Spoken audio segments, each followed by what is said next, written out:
Okay, I think we're live. Sorry, I had a rough start. Ended up having a busy morning, but thanks. Fortunately, I told everyone in the world that I'd be up today, so here we go. Let me get my coffee. So those of you who haven't caught up the first two videos, basically the first day, Saturday, I was trying to work with Oculus Interactions, that package, and I think it could have been relatively simple, except I was trying to hack together in order to like avoid all the details in configuring locomotion, and which is, for those who don't know, it's like basically moving around your scene, adding the capability for you as a player to move around your environment in VR, as well as leveraging the new OVR Oculus inputs that they provided. So there was like a few samples of like different ways where you can touch things, interact with things, and all of that. And so I wanted to be able to leverage those and move around in the sample environment. But there was a lot of clash. I think there was a particular script that I could have deleted, which I'm actually going to try today and see if that works. So today is just going to be a whole bunch of like, I'll show you first, like I finally did get to a happy ending. There was a lot of issues. Stone Fox was here over the weekend and he recommended the VRTK V4. I'll be honest, I was a bit avoiding it just because I was like, I know there's a lot of details in the setup. So I was trying to see if I can do a more hacky, quicker way to get started for rapid prototyping. But yeah, based on all the errors, I feel like there is no shortcut to developing VR no matter what. So in order to leverage even though I'm not going to be building a solution for the platform or anything like that, or I don't even think, maybe I will ship to Apple Lab, just something janky just for fun. But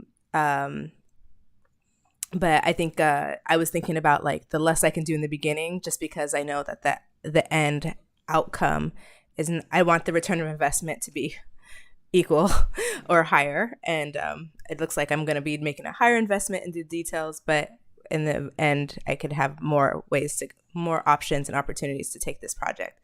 So with that said, Sunday I spent the day getting VRTK working with Stone Fox's help, followed along a great 15-minute tutorial, which is linked in the previous video or the previous live stream if you want to check that out, if it's not already linked on this one. And got everything working, but then just had some basic issues with Unity itself, the ADB issues, the version, all of that surrounding the app, and then also even the setup. Something that was interesting, like by implementing that you want to do a VR experience in Unity, it now installs OpenXR. And if, for those who don't know, OpenXR is a platform that Oculus will be adopting. All major VR companies will be leveraging for their headsets. It's the platform that all developers can leverage that code base, which effectively makes it so that when you build for one project for one device using OpenXR, it'll work on any other hardware device that also accepts OpenXR as a platform. So prior to that, Oculus had its own kind of platform. So when you were developing for, so if you wanted to develop on our Oculus headsets, you had to use our own code base and then use a different one separately. But now that's not the case. Now you can just use OpenXR and it'll work on Oculus and any other headset. So that also takes it. All the major headsets, pretty much. So with that explanation, we're going to go into, I'm just going to show you where I landed on in terms of the VRTK app itself. So this is like the happy ending, kind of, I got interactions working and locomotions working. So let me go ahead and get that started. I'm going to run the build. So yeah, bear with me. There's going to be a lot of build and runnings because I spent about 30-45 minutes to get my preview working with my Rift, so I could use AirLink to preview and you don't have to worry about build times. Unfortunately, it just keeps crashing my computer. So many times I could restart. All right, so let's go ahead and do that. So I'm gonna go ahead and connect my headset to my Unity. And so there was some issues yesterday where basically it wasn't willing to. ADB was conflicting with another app that I had at local on. There's the Oculus Developer Hub. That's not a problem in and of itself. It's just like there was no warning telling me exactly why, and so was able to figure out, Unity, when you upgrade to 2021, it changes the file path, the ADB file path, the server name, and so you just had to update that in ODH settings. So I'm gonna go through that today and try it out. That's my theory, at least, based on like some surface level research. Come on, controller. There you are. Because I wanted you guys to be able to see what I see in my headset. So I'm going to go ahead and build and run. Let's see, wall assets. Let me remove the scoreboard for now. And then these are causing me some errors because I attached some scripts that are not finished yet.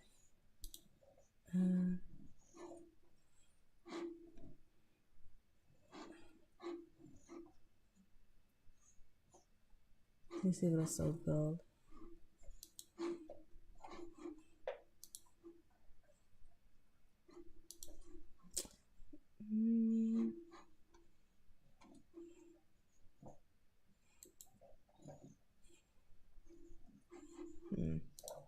If I take this off, I don't want to take off the wall though.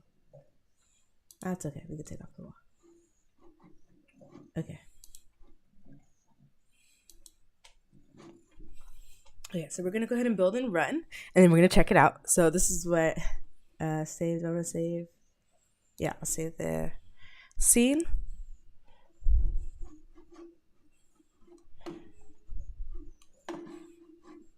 So yeah, so I'm gonna start off showing you what the progress that we made, locomotion, and then I'll walk through the steps that I took to get there. Error building, because scripts have compile errors in the editor. So it's so interesting. Even if you remove the objects technically from the script from the scene, it's still. I'm gonna go ahead and delete this. It still factors it in to the build, so you can't. What about now? Even though I'm not calling it in the scene. Okay, I'm just gonna go ahead and delete all of this. Maybe there's a simple way just to delete the scripts internally in the project. Oh, Visual Studio 2022 not responding. Okay, close the program. Wait, that's another thing too. So 2019 no longer, like, it's deprecated. Like, you can't leverage 2019. So at first I was like, it was having issues even pulling up the visual scripture. So when I finally set it to the external tools, which is in this preference path. So if you go to edit preferences, you can change its script editor that's external that you're going to be leveraging to here. So it'll pull up by default whenever you call the script.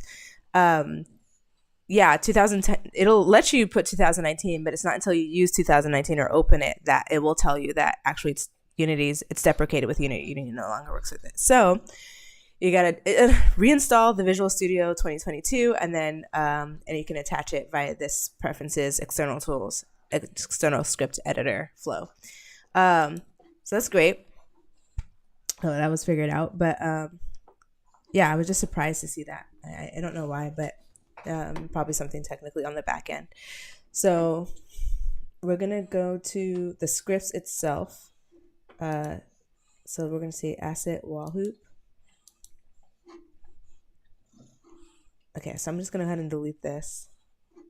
Delete. And I believe it was scoreboard too that was blocking the build from compiling.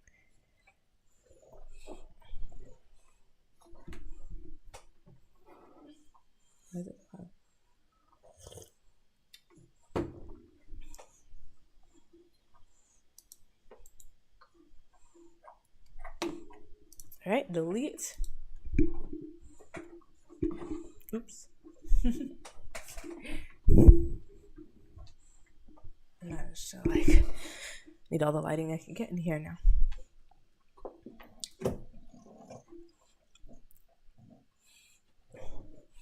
So hopefully you guys can see my screen really well.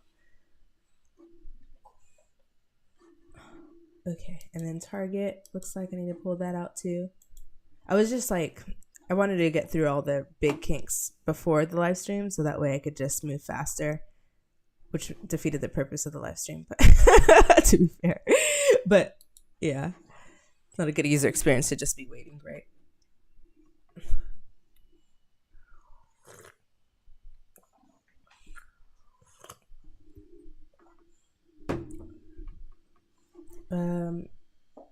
So just delete the target script, and I'm just deleting it from the project folder because it looks like even when it builds and compiles, it's going to be calling it, and if it sees an issue, it's just not going to run it, even if it's not in your scene. So, okay, so it looks like we fixed all the issues here according to this. So let's go ahead and build and run. But we're going to have issues with ODH. So let me open that because I want you to see what's happening in the experience. So let's go ahead and open ODH.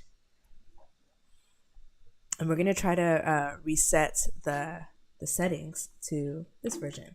So if you go to ODH settings, we're going to go to the build path. So right now it's set up. It doesn't, I don't think it detects the new client.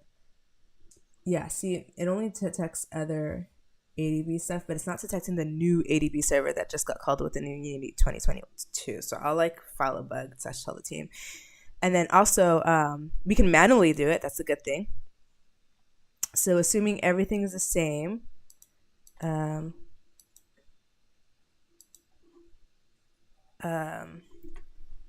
it's just the change in the, ooh, I want to copy this.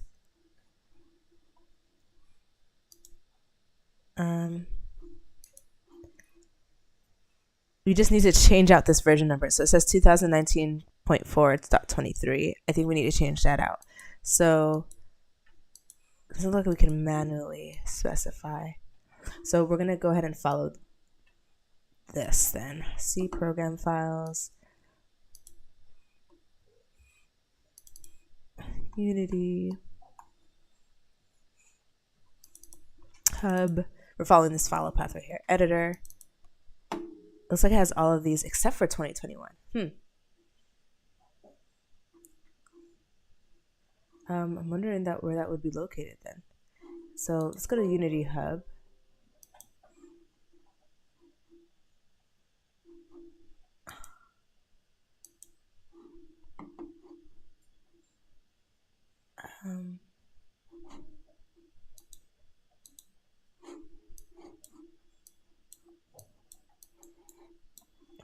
And let's see if there's settings in here.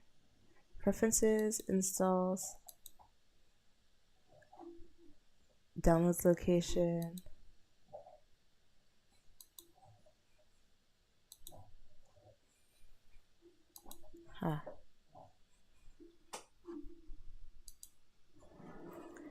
Okay, I'm just gonna Google.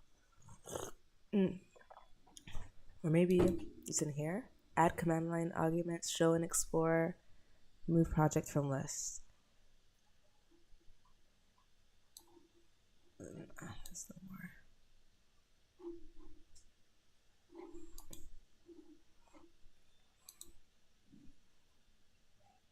more. Add modules, locate.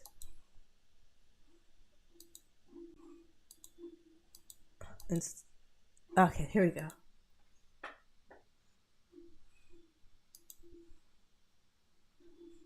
Oh, that's to the file. That's to the folder. Locate.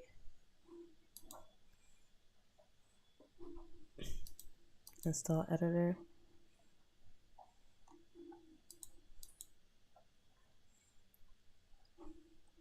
All right, let me just Google.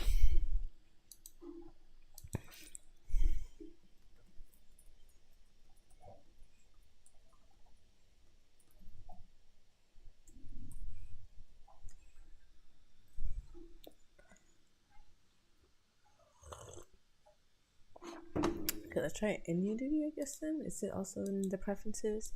Edit, preferences.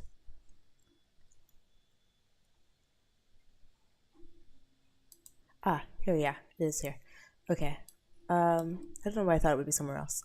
Okay, so copy path. So SAA Oh, it's in, yeah, so it wasn't too far off. But the SDK is the external tool. So I'm going to copy this path that it's shown here. Android SDK tools installed with Unity, recommended. And then I'm going to open ODH, go into settings, edit. And so where it says specify ADB client, I'm going to go ahead and paste it here. And then I'm going to open it. Editor data.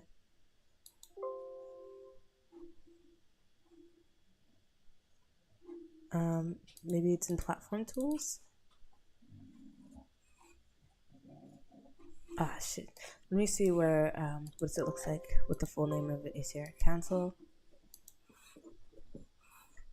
It's platform tools / okay, so SDK platform tools ADB.x execution. So edit.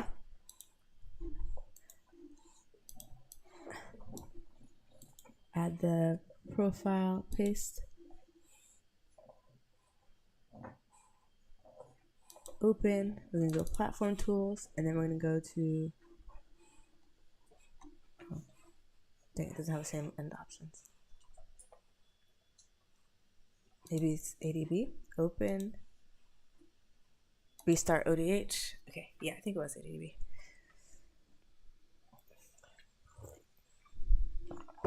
Okay, so ODH is open. Some prayers want to be able to cast while we're playing the app. So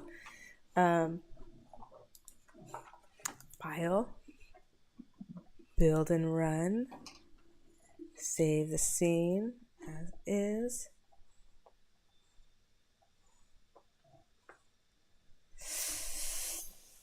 Also, too, I could talk about my other projects. I have also other projects. I forgot, of course, my biggest project. Sometimes I think like imposter syndrome is real because you like really internalize.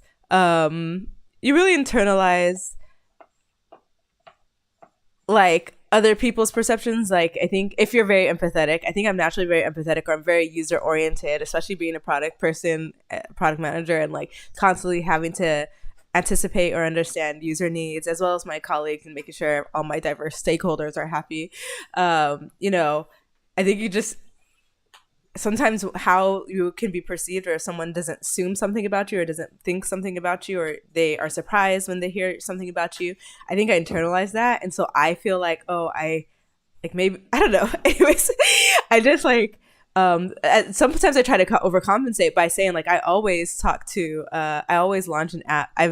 I'm a published developer. I remember Fox, you said that to me, which was very empowering. Like having that title of I have launched an app onto the Oculus Rift platform. And this was in the early days. This was like, you know, when it was hard to, when there were still standards, because the Rift had just launched. And I had gotten funded by Oculus to build an app and ship it onto their platform.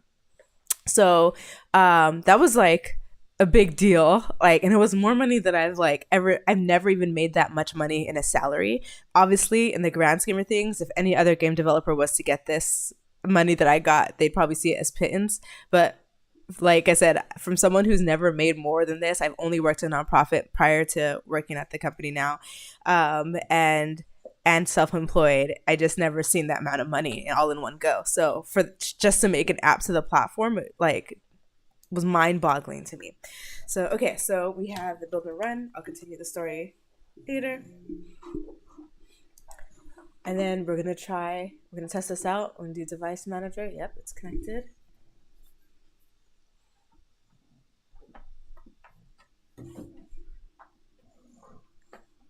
I think I'm gonna make like little snippets of all these fixes because I think these are just generally good fixes. I know I always appreciate it. Recast. When I can find videos that quickly tell me how to solve a problem. Okay, so now wait for a So yeah, so you can see I'm in my environment, leveraging VRTK, and I have my teleporter, and we had set it to thumbstick down to move, which is cool. And then we have a bit of interactable stuff. So if I grab with my, not this apparently, these two. If I grab with my grip, we'll see that I could, It's interesting. It's affecting these other balls. But I can grab all of these, which is cool. Oh, all of them. Interesting. What just happened? Okay. This one's the only one that has a rigid body on it, so I think this is why it's doing normal behavior. Maybe they might be parented to each other on accident. And then you can like hop on top of the cylinder. There's a collider on it that's the same shape as this. So it looks like I changed the shape, but didn't change the collider of this. That's why I'm not exactly on this. So that's something to keep note when you resize your objects. Make sure the colliders are around the same too, so it doesn't. The colliders moved with it. Okay, cool.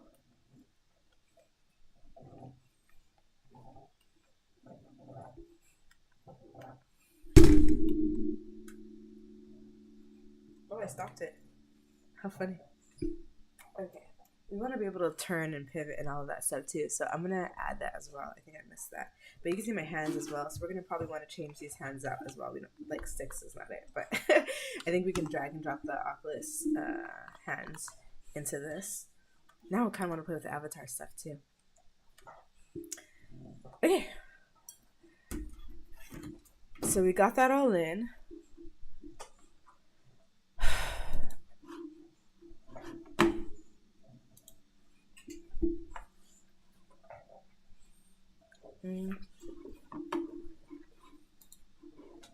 And so yeah, so what that looks like is, which is a way to like make this bigger so you guys can see better.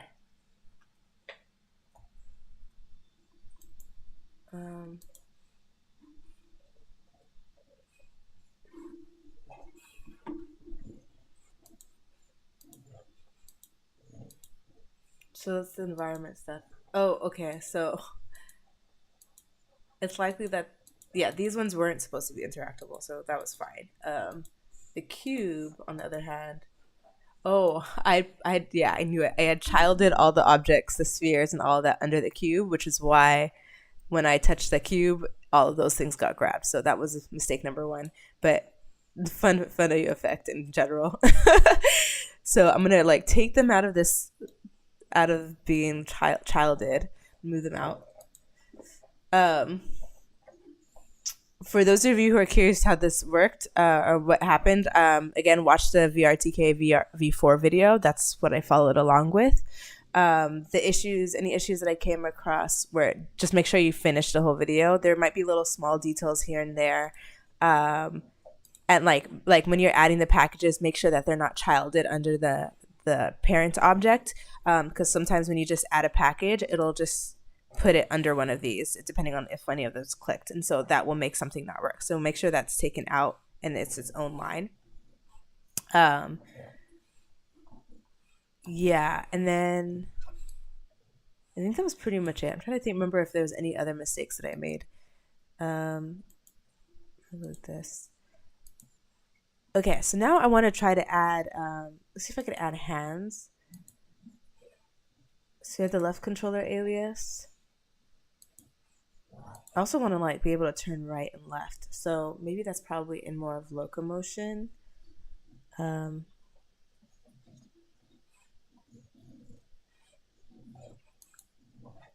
let's look at the locomotors.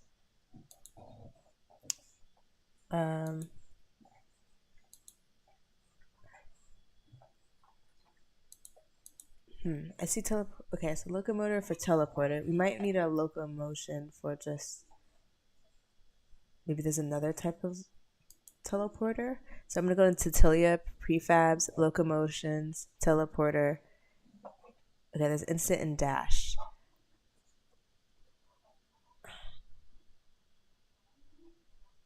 Okay, let's go ahead and look up more, see what other stuff. We had to add all of these manually. So we go to the package manager. And we're going to look for the Tilia folder. And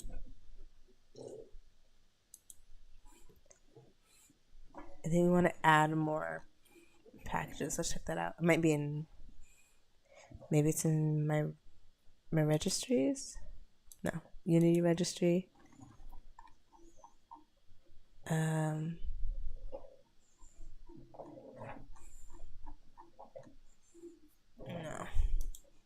Oh, you know what? Maybe it's in the actual just Tilia. So if you go to Window, Tilia, Package Importer. Okay, yeah. And then that's where all the separate packages are. So you already have do you have a camera rig? Yeah, we already have the camera rigs. Let's see what all of these are, first of all. Locomotors, axis move, a collection of prefabs that move a given object based on axis input. Okay. Movement amplifier. Amplify real world movement steps in a virtual spatial environment. So maybe it's like you're taking steps.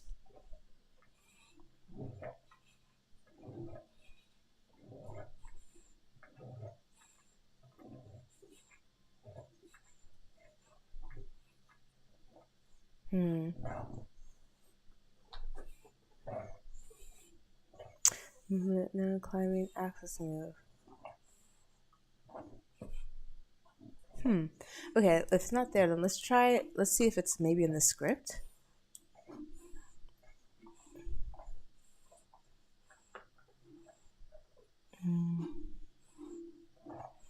Clean camera target, offset, not the floor.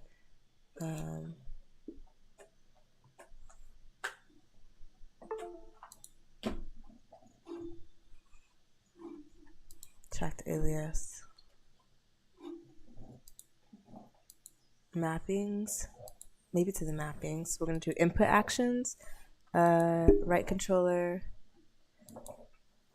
Oh yeah, this is just basically the calls to it. So we still need a script to say when you press right trigger, when you press right primary button, turn left. Okay. Let me go to, let's see if there's another video that you might have that demonstrates that.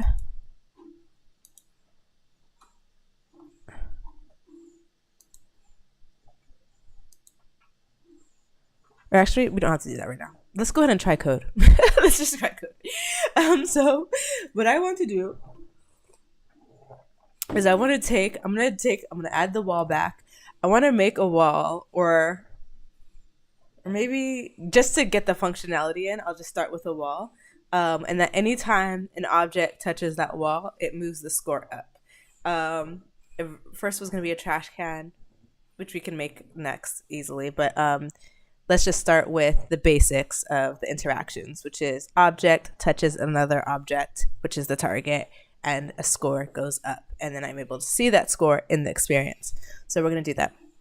So I'm going to go ahead and add like just a wall. So I'm going to go to 3D objects, add a plane. I think it added it probably in the exact same spot. Yeah, that's that shadow probably. So I'm going to move it up. Oh, yeah. And then I'm going to rotate it 90 degrees. And you got to be careful with this because what is happening? If you're on the wrong side of it, it'll just disappear. So let's see what happens with 90. That's weird. Let me just rotate it. So there's a few ways where you can change the position. Oh, rotation. That's why I was writing the number on the position. So on rotation line on Z, I'm going to put 90. And so flipped it 90 degrees. I'm going to move it up, move it back. And then just to make sure it's not too far back. Yeah, that's good. Scale. Cool. I'm going to add, so this has already a collider on it, which is great. Do I want to add a material? I'd have to download some packages to get some materials. So that's fine. I'll just leave it as is right now. So it already has a mesh collider, which is great. And then we know, let's say the balls and this also have colliders. Collision notifier, what is that?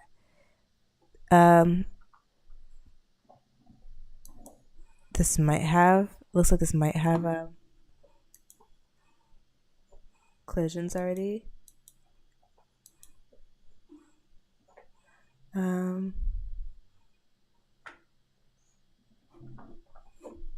And I'm gonna tag these objects, the spheres that were interactable, that we did as ball. So you see one of them is a ball already. I'm gonna tag this one as a ball. I'm gonna tag this one as a ball. And I'm gonna tag this one as a ball. All the interaction objects as a ball.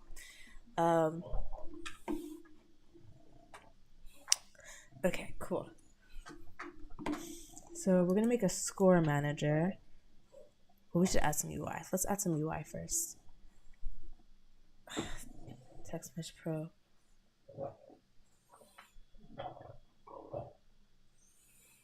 UI toolkit. Let's UI document. I'm just curious what a UI document is. Panel settings, source settings, non-visual tree. Okay, I don't know what that is. We could look it up later, or actually let's look it up. What is a UI document? Just out of curiosity. We're here to learn, right? Alright, UI document. Apple developer. Unity.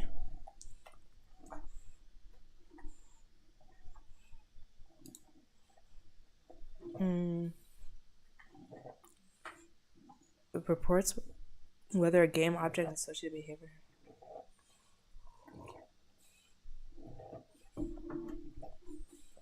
Oh, it seems way more complicated than just basic text. So let's go ahead and add that out. Let's go ahead and I guess use Text Mesh Pro.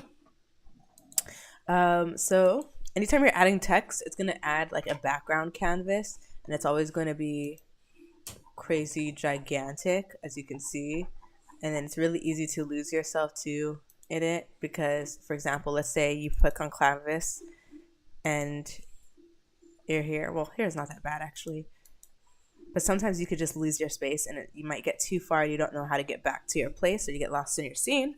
And when that happens, just click on an object that you know you want to be near. So let's say, for example, sphere, and it'll take you there. You can zoom back out. But yeah, canvas, I've gotten lost here a few times.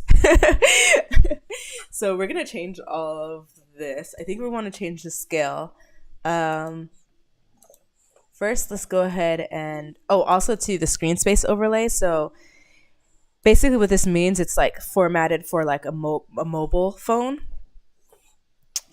So we don't want that, right? We're going to be in VR. So a 2D overlay actually, maybe it might be fine for like the screen, but I think it doesn't feel natural to the environment. You kind of want to have the scoring in the environment. So it's like wearing glasses in real life and always having a number. Sometimes that can be annoying, where sometimes that could be a great for your experience. So like, let's say for example, you have an experience where,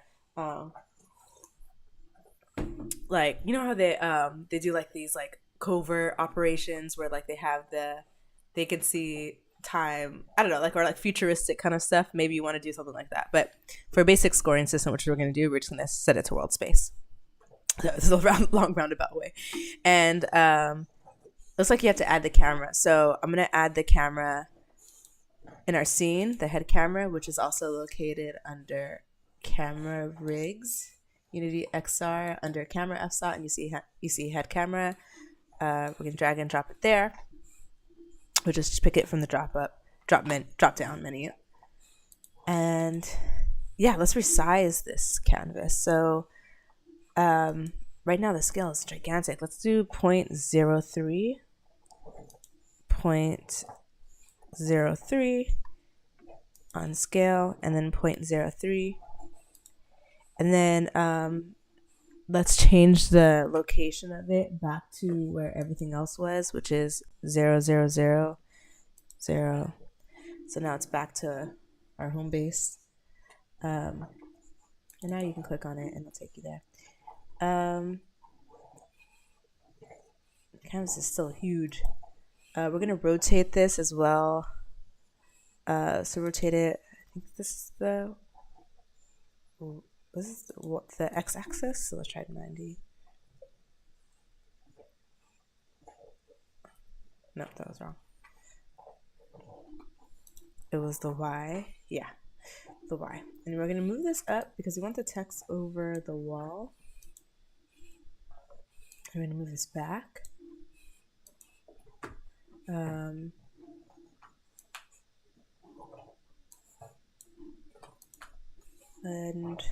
canvas is still way too big, so I have like something blocking my screen.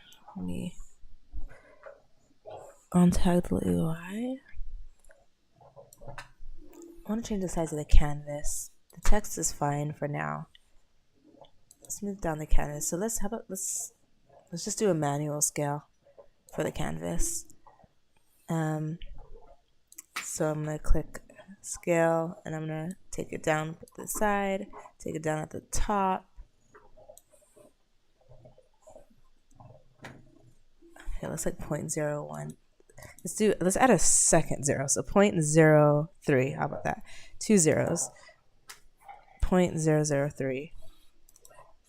0.003.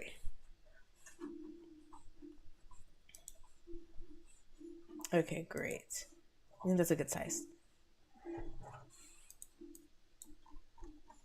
And then the text we can make a little bit bigger. So now we're going to highlight text specifically. And then we can scale that to 3, 3, 3. Oops. 3. Okay, cool. It looks like with Text Mesh Pro you can add a whole bunch of settings to it. So I'm going to make it bold. We could be fun with it and do some colors. Maybe blue. I didn't change it. And I'm just going to put score placeholder.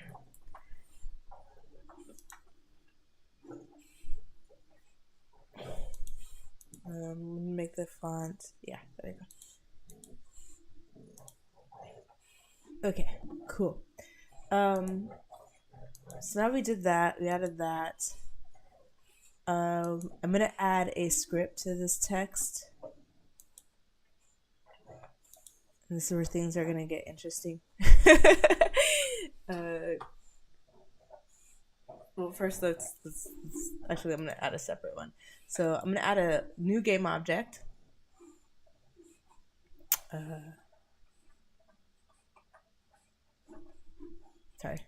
Game object, create empty.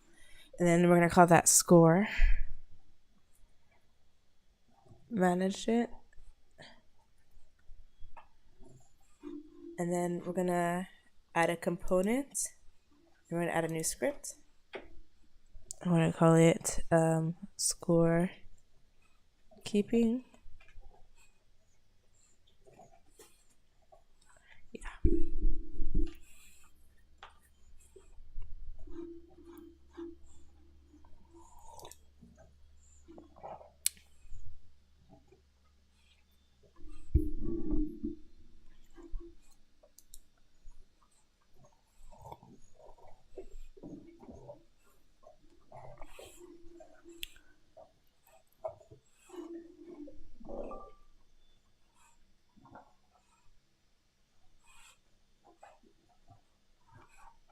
Oh, it opened. Did it open? No. Oh, sorry. It created the script, but I didn't open it. So let's go ahead and click on the 3 dots right here, and then we're going to edit the script.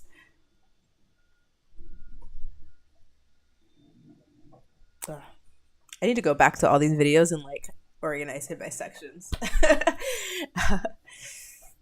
Which I'll do. Maybe that'll be my project for the week, or I can organize the information.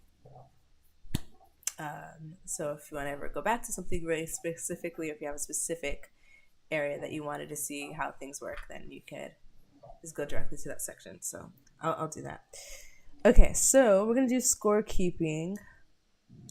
At this point, okay, I wrote this down. So I've done this so many times, but for different types of scores. So for the Trumpocalypse game that I talked about before, I had to do one for managing enemy scores and the protagonist scores and the player scores. So there was like a few different scripts, but for this one, we're going to keep it simple. stupid. Stick to that principle. And then Nietzsche, no. Get into everything. Like wrote the syntax down here because that wasn't the syntax as well. I'm way out of practice. And we're gonna try this out. So it was so hard. It was surprisingly really hard to find like a basic score keeping tutorial on YouTube. And I just wanted to refresh, but like there's so many millions of different ways they're doing it. So like sometimes they do it, and then also too on top of that, Unity has changed the, what do you call it, the parameter, or the, what is it called? The name of it is like basically the name of the function. So it used to be you could just use text. Now text doesn't work. If you do GUI text, that's also deprecated, and it'll tell you do UI text, which doesn't actually work.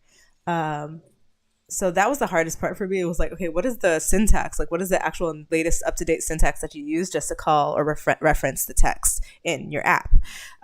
So I guess now we could just use the basic game object, and that's fine, which is great. And then also too, yeah, it was just really hard to do that. So I might just have this video, hopefully if this works, and just do that. So we're going to have this score system. So you have this basic score manager, it's usually called, or whatever. I just call it score management because I've done this a few times. And then we're going to define some variables. So the first one being, I need to do it after this, print this, whatever it's called.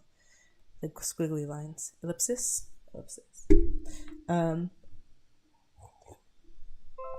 We're gonna make it public, so we can access it on this in the scene. And we're gonna make it a game object, and we're gonna call it score text. And then we're gonna define the score as an integer. So we do this public. We're gonna keep this number static, integer, and then we're gonna call that the score. So basically, it just means it's integers, like you're just using a fixed number, and I believe static is, you can do static or float, and I thought static was inherent or by default, but I guess you do have to establish it. So it's basically sometimes you can have a float number. So let's say, for example, you want to have a number, like we're doing a score that's like static, like any single time, add 2, add 4, add 6, like it's very much like incremental based on the number doesn't actually change, it stays in the integers. But then there's sometimes you have to use floats, and with floats it's like if you're scaling up like 1.2, 1.4, like 1.5, like that's happening in your experience, then you want to make sure it's fluid, the number increments in a fluid way, try to give a good example of that. What's a good example? Speed, let's say you're calculating speed, and that can change from frame to frame, then that's when you would put a float. I think that's the right way to describe that. Okay, so we're gonna go then to update.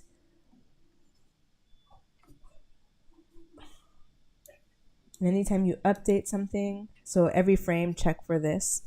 I don't know if this is right. Score text dot get component. This is where it gets tricky. Text, it might be game object actually. Dot text equals, and then we're gonna tell what the text should say. Score plus the score, which is the number, the number once it's added. So yeah, so I knew this was gonna have an issue. So I think it's get component game object.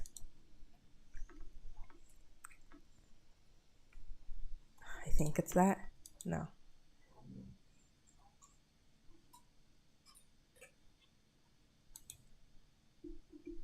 So it wants me to change it to get component game object, but it's still showing it wrong in there.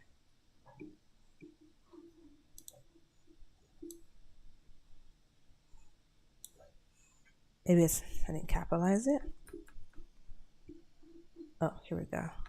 Yeah, it looks like it should be capitalized. But is there a text even? No, there isn't. Maybe it's GUI. or TM Pro. Yeah, maybe it's that. Send prayers.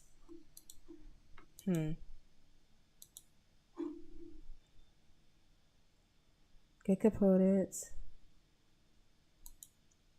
Oh, maybe it's this.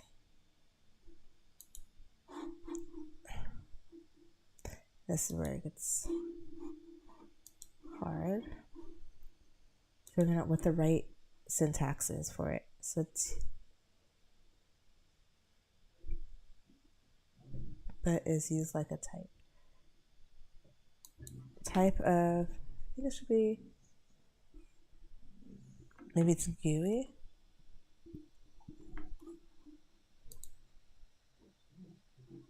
Get component basically is supposed to say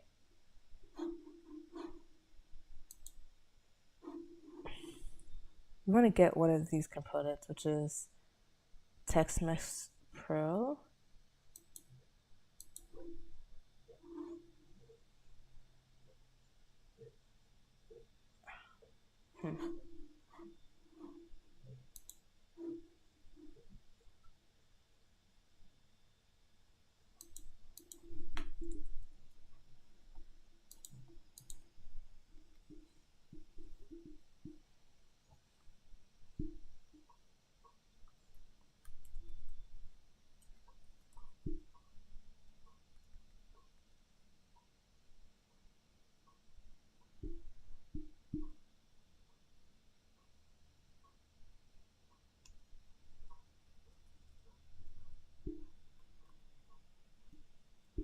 What are the options are here?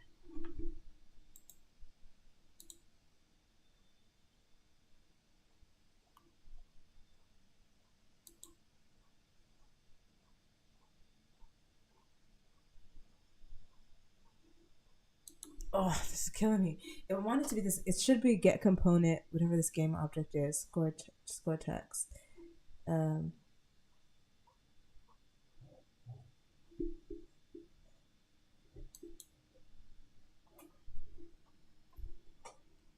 Okay, let's try score text. No, that's not it.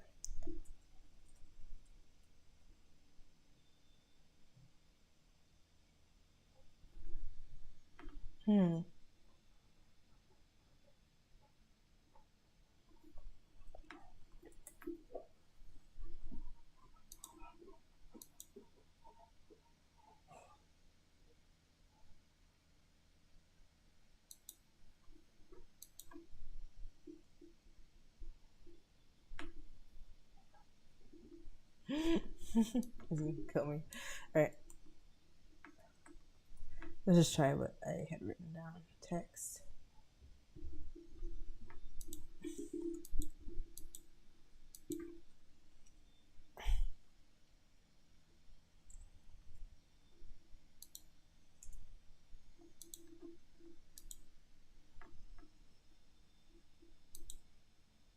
Oh, whoops. Oh, I accidentally missed the thing. Okay. So score text, get component. You know what? Maybe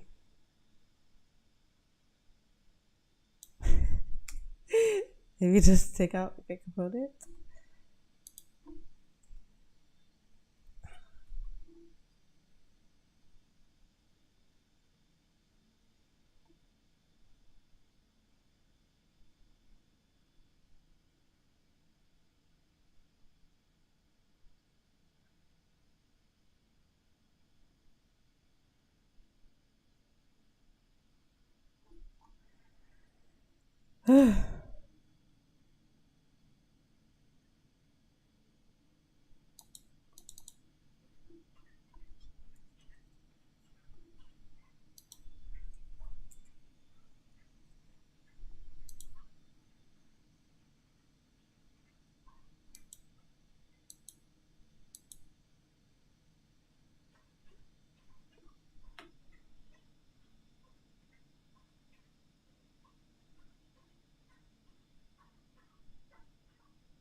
I don't know why it's wrong.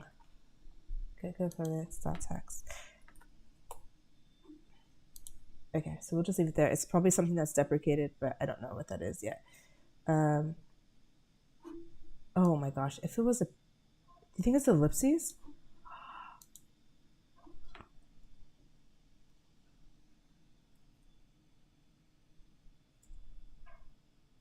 Is that it?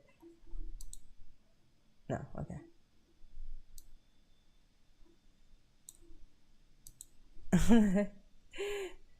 Okay, no, I don't know. Okay, well, I don't know what that is yet, so let's figure this, we'll figure this out. This is something that's deprecated, I know, but I don't know. Let me Google Unity documentation.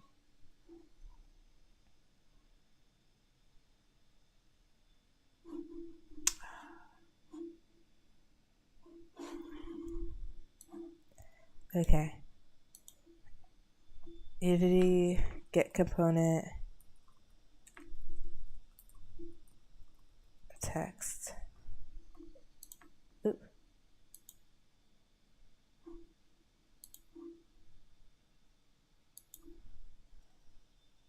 Mesh Pro. Okay. So there's a few. Text Mesh Pro, changing Text Mesh Pro text from UI. So let's see how to get, when in doubt, Stack Overflow. Okay.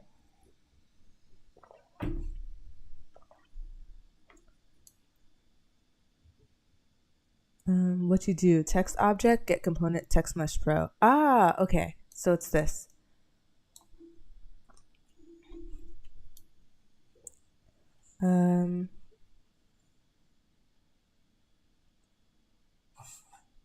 We want to add this. If it doesn't have it, you can do. Okay, so it's literally spelling out Text Mesh Pro. Let's try that. Maybe it's like, I'm not calling it here, using Unity engine.ui or using TM Pro. There we go.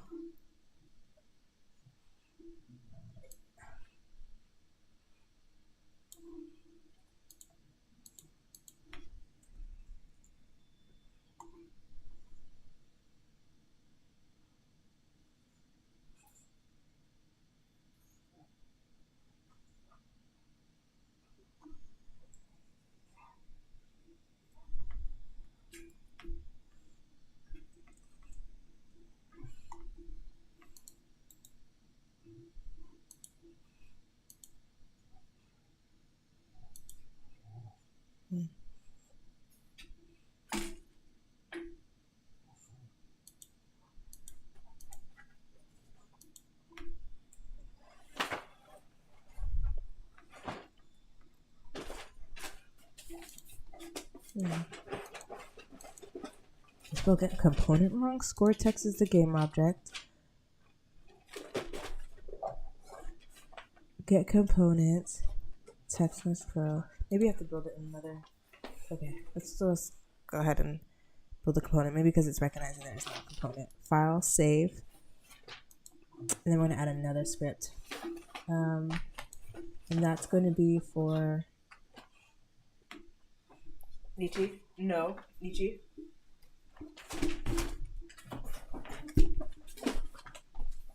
You want to go now?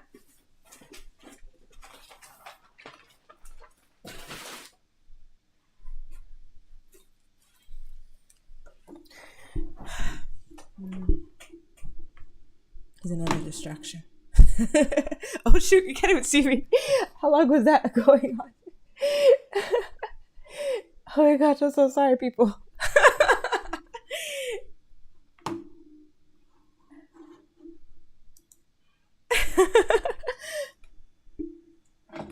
Oh shoot.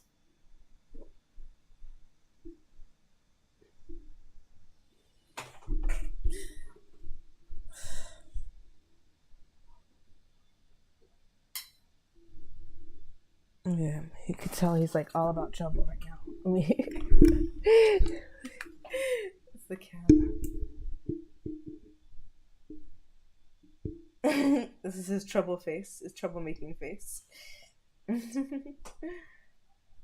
Hanichi, your troublemaking face, yeah?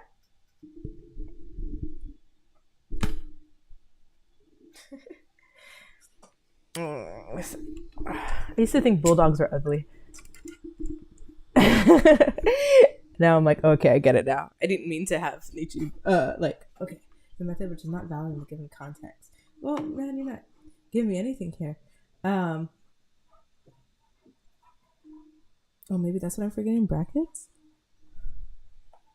Oh, that's what I was forgetting. I was forgetting brackets. Did you see that in the console? It shows the context of two parentheses. I think that's what I was missing.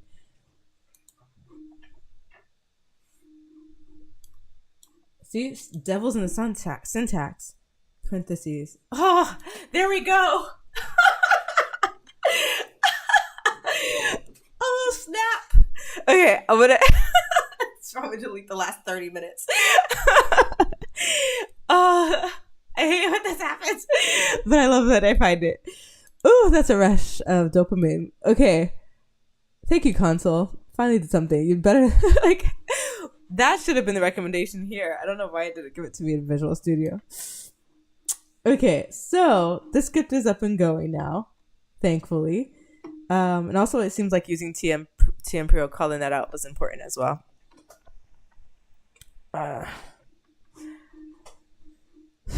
Okay, and then, so let's do another script. We're going to do another, let's go file, save. Cool. And then we're going to do another script for the wall. This is our target. And that is, where is it? See what I told you about, sorry, what is this? Let me delete that. About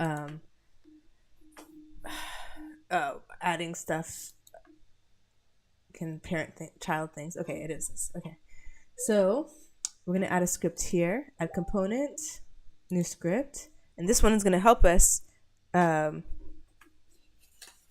gonna let us know when the object we've hit or collided with has in fact hit the target, and then it will report back to us what the score is. So in that first script you saw, it was more so like defining, like, here's the score, this is what the text placement of the text, where you define the variable that where you want this particular score holder to be updated with a new score, and it's going to call or get from, what was it? What did we do in that script? Let me double check. And we define what the score is. The score should be, but we don't define the score is here. Yeah, we're telling it basically, hey, scorekeeper, update the text in the game whenever there's a new score that's been hit. And so now we need to tell the score placeholder to be like, hey wall, let us know when something was hit, and this is the points that it should cost. So like 10 points, we say, for example, make sure to record that and let us know, and then we'll add it to we'll tell score managers to reflect it in the scoreboard. I should have called it a scoreboard. Anyways, okay, so let's do that. Plain. And then we're going to, sorry, my brain, add a script. Did we already do that? No, we didn't. So add a script, and we're going to call it target hit. And then we're going to open that script. It looks like it put it up on the material. So we're going to go to edit script. If you can't, but basically on this component on the right side here, there's 3 dots, and you can just right click it, and then the option to edit the script will show up. I'll move it once it lets me move it. Okay.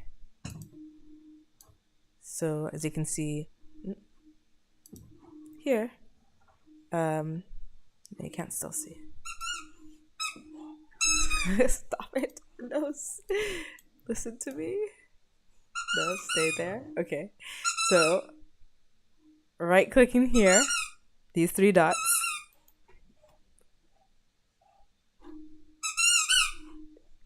Oh, you can't see it, so. Okay, let me try it here. Okay, this one doesn't have it because you can't edit the script. You can add it here. Okay, you can see it now. Edit script. And it'll open up Visual 22. Okay, so we have this new fresh script again. E.g., not right now. No. Okay. Can't play it right now. No.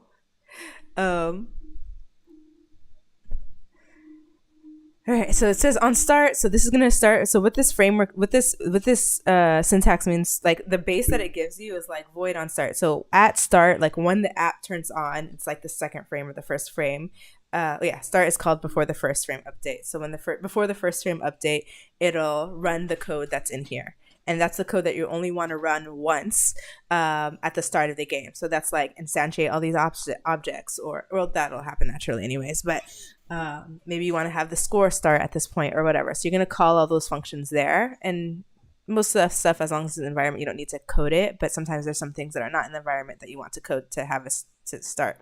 And then on the update means that every single frame, so update is called once per frame. So you're going to add a function, hey, check for this every frame of the game. So for example, scoring, because scoring can happen at any time based on the player's inputs, you want the app to keep checking every frame. Did they score? Did they score? Did they score? Yes, yes, yes, no, no, no, no, no, until yes. And then it runs the function associated with yes, which is basically add score, add points, blah, blah, blah, and it'll get that going. So that's what it's going to be checking every single update, and that's what that means. So the code that we're going to run on this point is, well, we're actually not going to run this on update. We're just going to make a static function at any point in time. Instead of having the app check every frame, we're just going to say, hey, object, if you get touched or if you get entered or whatever, you let us know when you trigger this function. So rather than the app calling it every game, we just tell we just assign this task to the object to do. So let's go ahead and show you what that looks like. So that's void on collision enter. That's a function that's like standard, and so it's going to autofill it for you. And you can change, this is just a name variable for this, so you can change it to anything like other or other object or touch or whatever. I think that's more intuitive, but just for the sake of like simplicity, I'm not going to change it right now.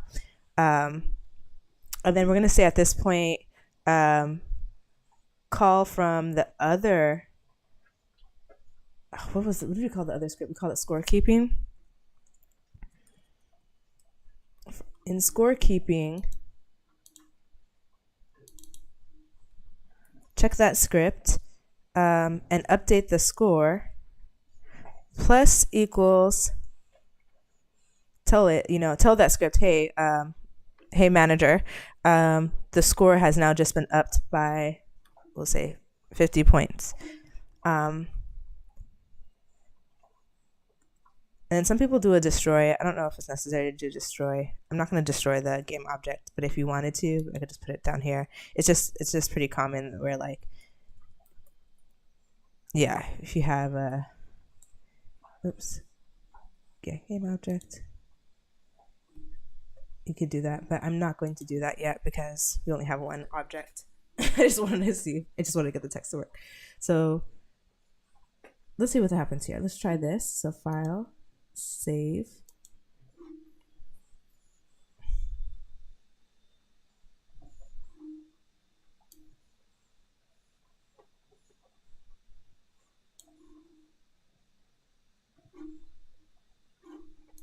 Okay. And then so the collider is going to now check to see if anything collides with it. And the collider right now is shaped to exactly this plane. But obviously you can make the collider bigger. You can reshape the collider to be bigger than the plane. So sometimes you might want, like, if the person's even in this vicinity, the score is up. I don't know what convex means, but I'm just going to click on it just in case. I think convex means like it can, yeah, maybe it's taking it out a little bit. So you can see this is a collider. It's invisible, but it's these green lines outside of the object. So I'm going to say that. And then anytime I touch it, I want to see the score placeholder update the text. So let's see what happens here, because I didn't necessarily call the object. So let's see what happens. So let me file save.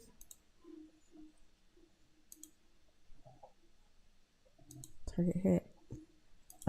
So for the score manager, it should have given me the option to, okay, cool. So score text, I think I would drag in. So we're going back to score management. So if you saw, we did a public game object and we're going to add this text to it.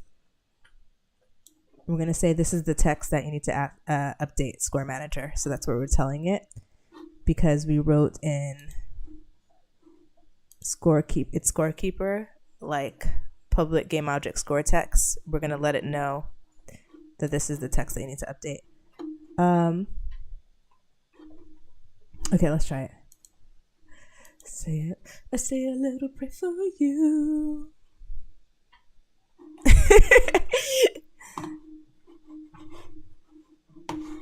Let me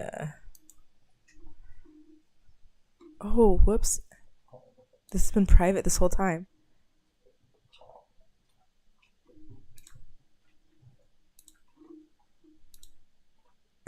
Oh my gosh, guys, I'm so sorry. Oh my gosh.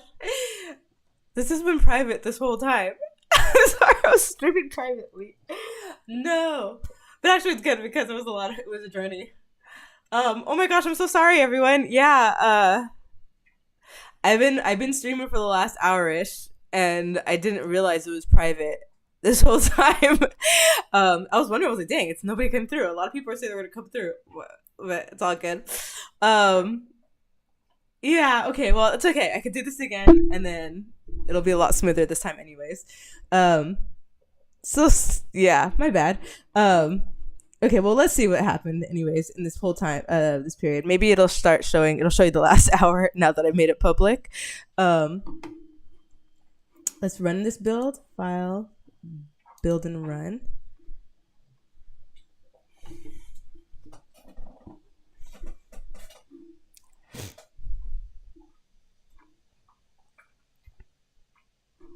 Make sure your device is plugged in.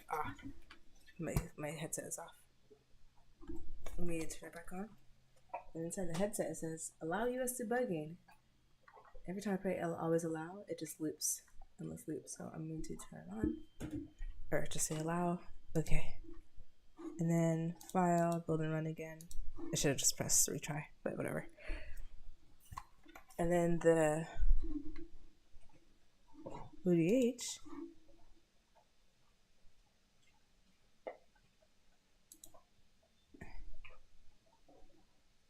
Yeah. Great.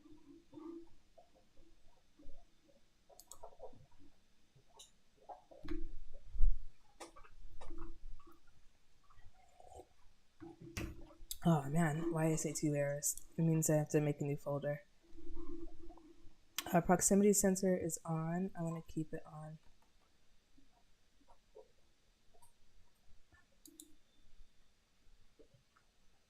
Yeah. So, by the way, ODH is amazing because, well, for a lot of millions of different reasons, but, oh, it's working. It's cast. You can, instead of having to use a post-it note, you can just turn the proximity sensor off and you don't have those issues. So this is a score placeholder. I should update the text when it starts. Let's see if it worked. Probably didn't. So we're going to grab this ball. Oh, I can't grab it anymore.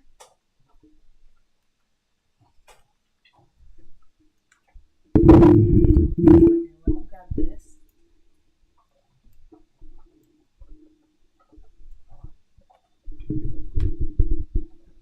And let's see, on trigger enter, did it work?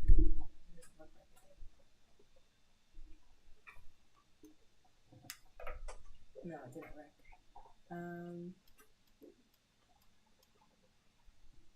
The collider works, but I can't get past it. Okay, let's figure out what happened there.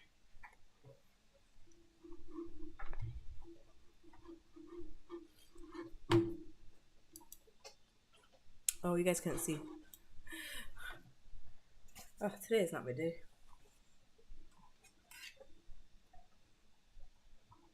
Okay, so I had put the text there, and here's the ball, or something I can grab. Oh, it's blocking. We'll grab it with my left hand.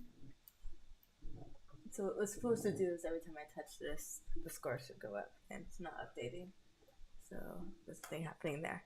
We see in the console if that's not the case or not. No. Okay.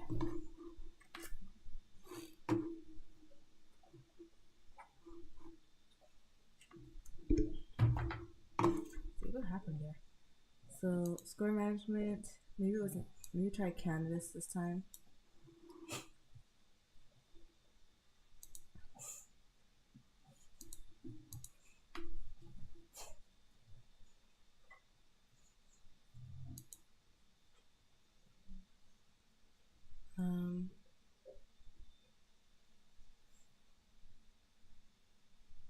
Let me try it again. Let me see if I can get it in the console to log, just to test it out. Maybe it's not working in the game, but it could be working in the in the headset, but it could be working in the system. So like we'll do a little test.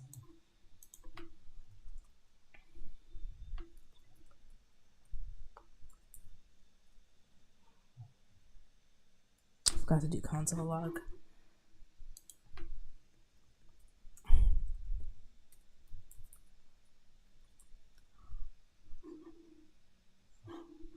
Pull up log. Unity. What was the syntax for that?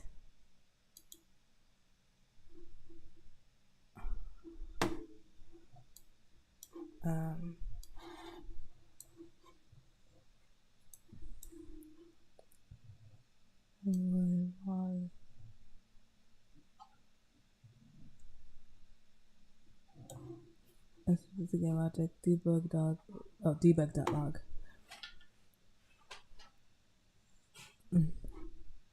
Oh, you could do it with a rich text. Okay, let's do debug.log. Nichi, no.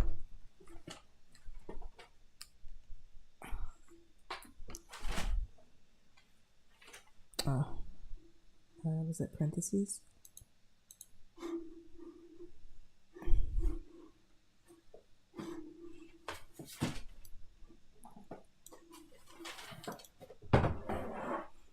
Oh, did I exit out of it?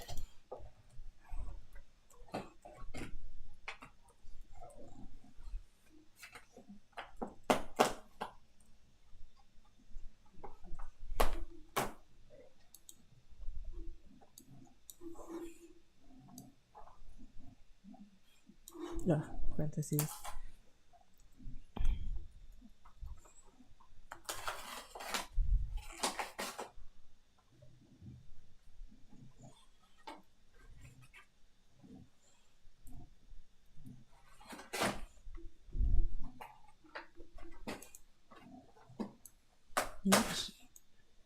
I don't know if this should be on update, actually, to be honest.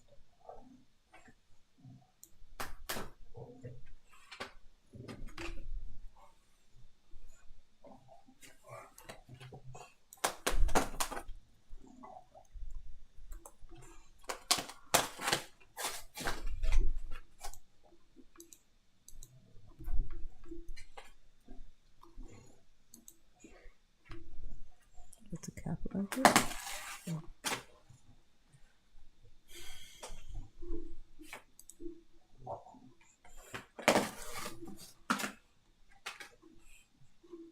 Okay. And then on the cubes, on the good script. Oh, which on the wall? That's so sure. Target hit.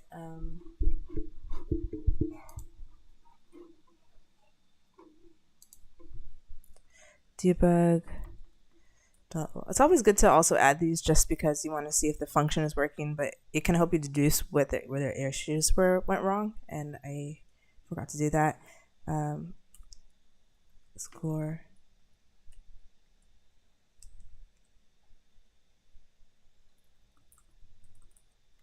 Added. Okay. So if it's like calculating fine in the machine, then it's probably something set up in your environment. But if it's not even detecting here, I want to see,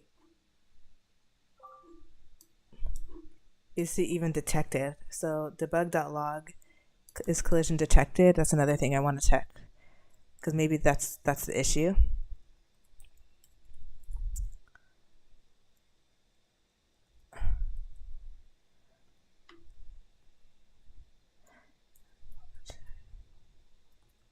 I wish there's probably a way to make it call the exact object that it detected, but I'm not going to go into the deep dive of that. I know there is. So there's a way to log every single thing that has collided with this, and it will return every object or type of that has interacted with it, which is good because then you can see like, yeah, maybe it's detecting things that it shouldn't be detecting or colliding things, and that can mess up the code too as well.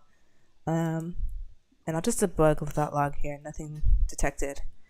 And that'll let me know that there's something wrong with the object in itself when it's touching.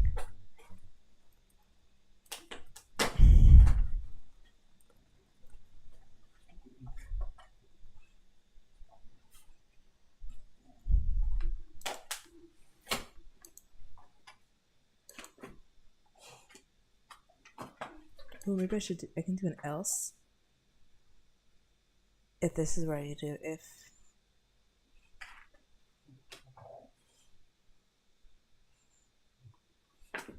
this is where I would probably do an else something. Okay, let me take that out. I can't do that. So if we don't see anything, then we just know nothing has happened. Save. Okay, let's go ahead and file and run. So we did a few things there. We like, oh, what did we do again? The score manager. We added some tests. We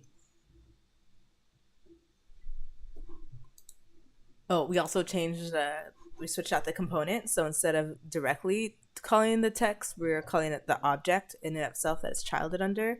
And then maybe that's because the way, hey, Nietzsche, no. Now he's going after my cord. Hey. Oh, Lord. Technical difficulties. Bear with me.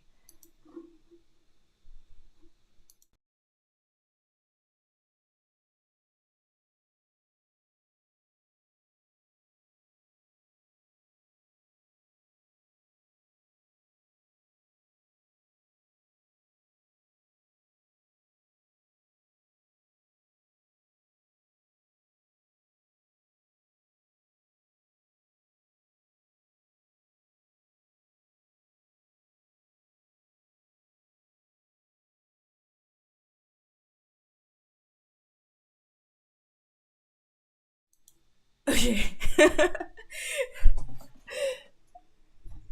How do people with children do this?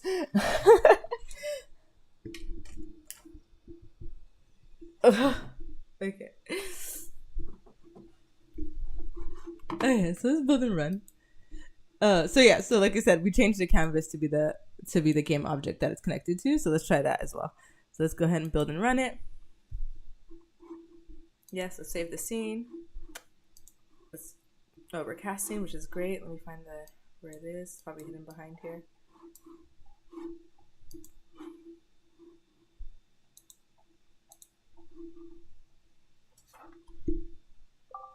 I'm gonna pass through. You can see my dog. Oh, there we go. Oh, built and run. Okay. Oh, I should tell it to start with the different text instead of placeholder text. Let's see if it doesn't register me. Let's see what the console says. Oh, what happened? Oh, it's starting. Oh, okay, I was in the previous app. Oh, I can do yoga. That's nice. Okay. So let's go and grab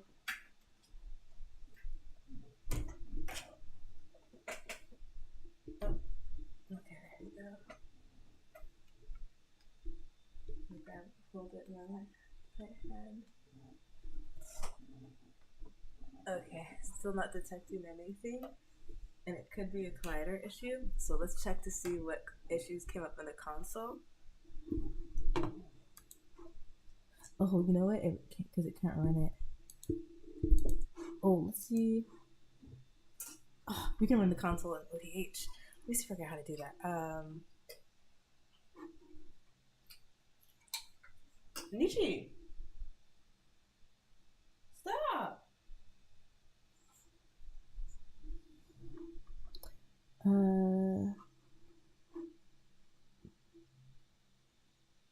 Dang it, how do I do that? I forgot how to do it.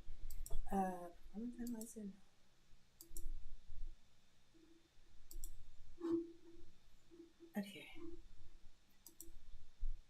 Logs. It's like device logs. Oh, dang, it's been that long. Device logs. Open in. Okay. Fail to capture. Oh, what the heck? It's glitching. We try to search debug.log.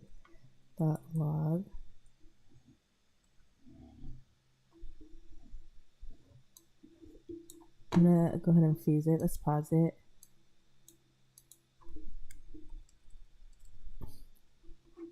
Oh, it's glitching. Pause, start, log. Let's try it one more time.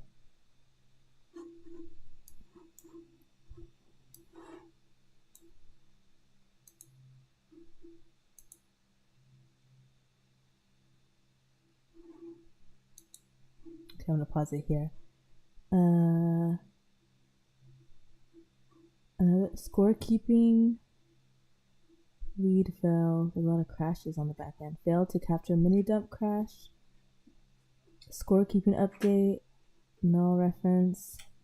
Object reference not set to an instance. At scorekeeping update. Interesting. Another thread is capturing a crash. Okay, so there's something wrong with the scorekeeping script.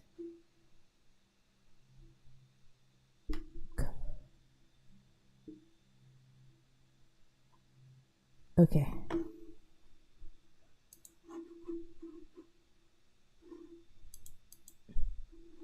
Come through, ODH. Come through.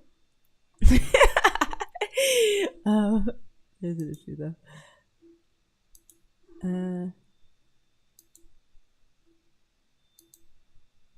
Okay, scorekeeping.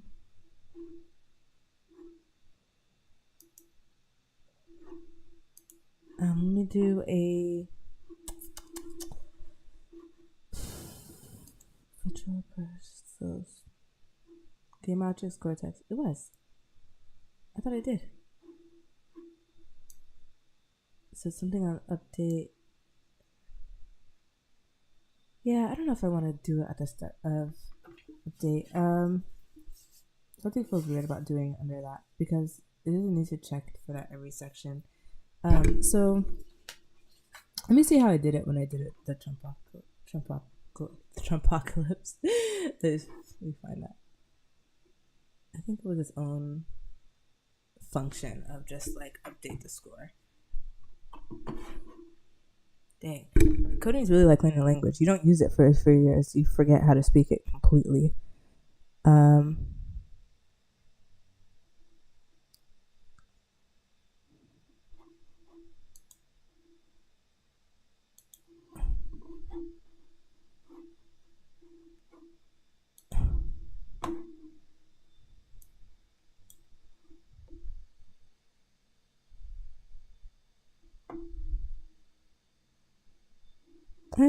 Oh.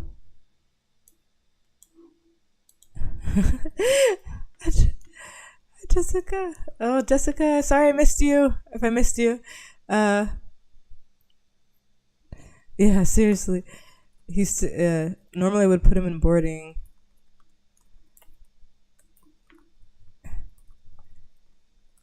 But he got sick, so he has to stay home.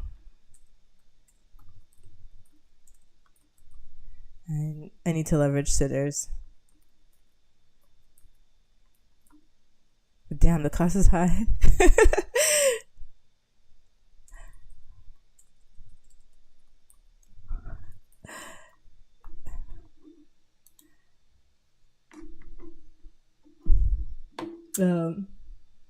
Thanks for coming through. Yeah. So sorry, like for those who just come in or are coming in, yeah, I totally was streaming on privately for like the first hour. I forgot to turn it off when I was like trying to do get coffee and all that. So anyways, it's all good. Yeah, so what I had done in the first hour, I was just I showed a little bit of the progress that I made to date with VRTK and be able to leverage like, you know, some functionality with grabbing objects and teleporting from one place to another. There's still some things I need to make it a complete experience. But right now I just wanted to get into the coding part of it. And so I'm trying to remember like how to keep score, like when one object touches another object, how to update the score counter. And because the update with TextMesh Pro, the syntax changes, there's a lot of deprecated things that you used to be able to use before, don't use now. It's just like, it's hard to configure it. And so this is actually good. And it's really hard to find a tutorial in Unity that actually speaks to that in VR. So I want to like now make it my goal to figure it out, and I'll put a tutorial there. Here's how to do a basic score counter in Unity 3D. Like the object with the new TextMesh Pro, like that's just really hard to find. So maybe this is just a really huge problem in general. So I had done it once for a different game with the score manager. And I think I had done it for a basic game for Teacher's Pet. Let's go down memory lane and let's check those out. So I'm gonna go ahead and exit out of this. So this says scorekeeping. Well, before that, real quick, I just want to see if there's a functionality. So I'm gonna go to my GitHub and look at my old code.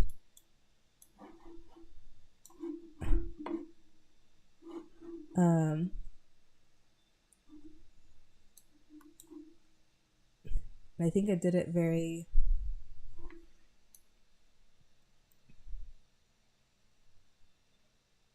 Yeah, so yeah, I was so good about testing stuff. Debug player equals game dot. So I would find the object by what its tag name was.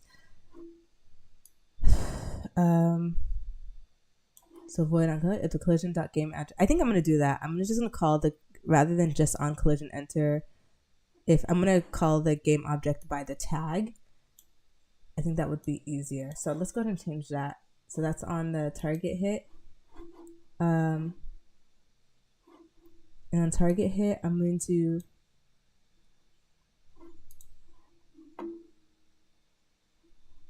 keeping the score.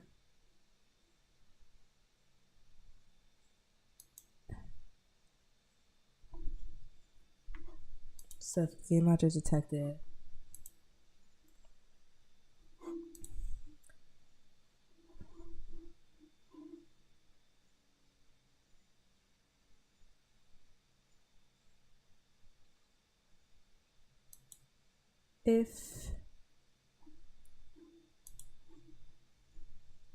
Okay, I'm thinking, sorry. If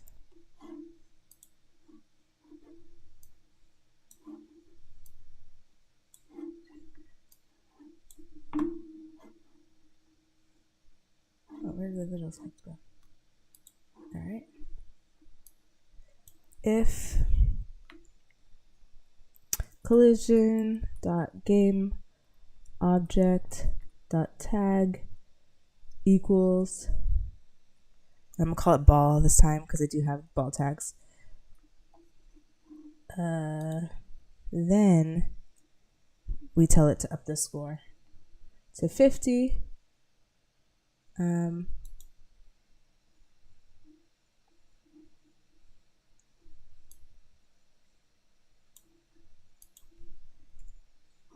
make sure that ellipsis is not there.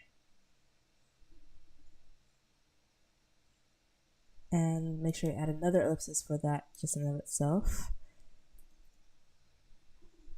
We can put this actually in between just to show that this could have been an option.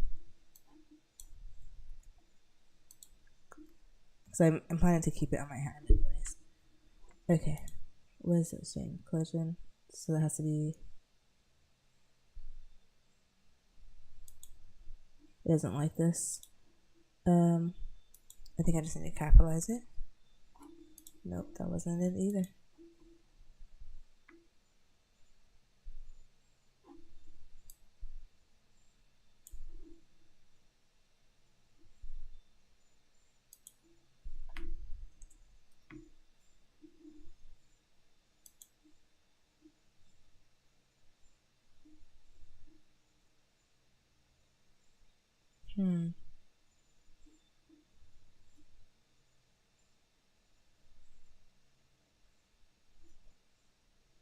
This is clutter you're colliding with. Read only.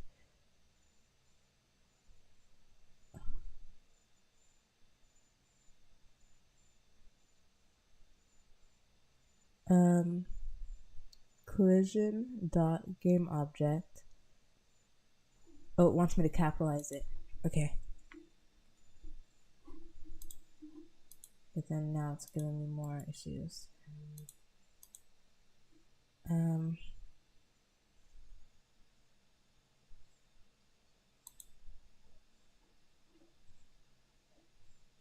So saying it wants me to compare tag. Okay, so it's a new way of writing it. So let's go ahead and let it change it to that. Compare tag. Use compare tag method, sure. Okay. But why is it still giving me an error then? Show potential fixes. If collision. No, it's still showing the error.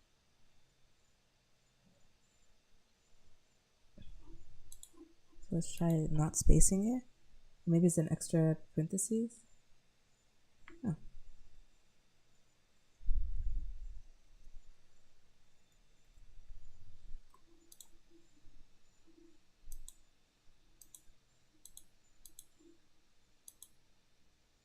Okay, that's not it.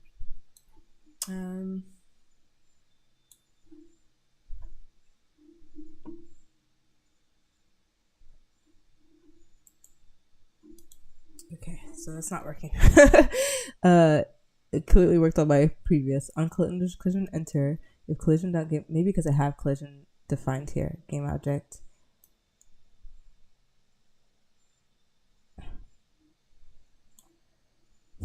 Start. Where game object defined.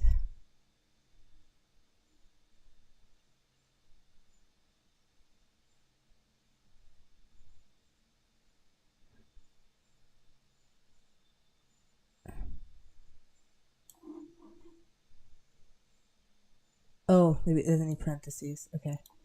So tag equals ball.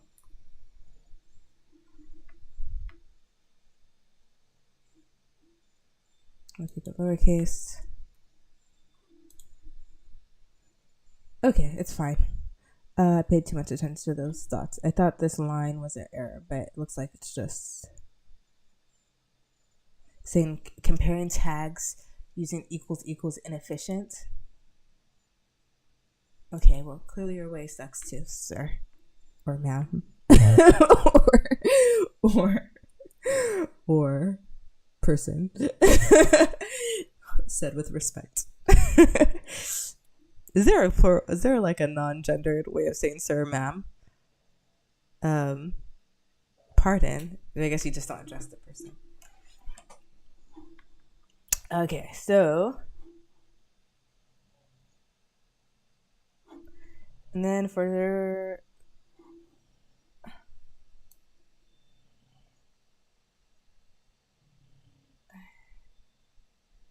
so this is just like testing to see where the vector is or where the shape was, because that game had the thing objects moving around and I wanted to spawn them in different places. Here we do call the script, we do say what the score is, we do say plus equals score value.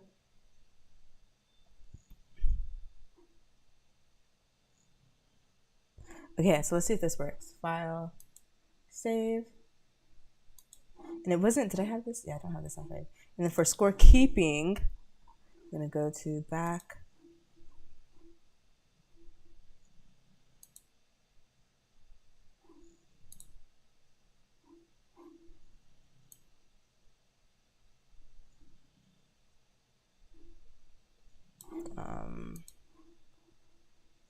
I think I did score manager, yeah.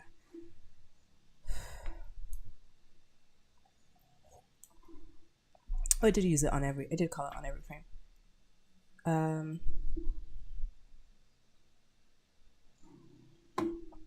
So scorekeeping, I had the game object, text.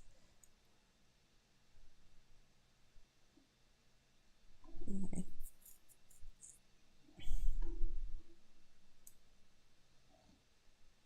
Maybe I should put the object in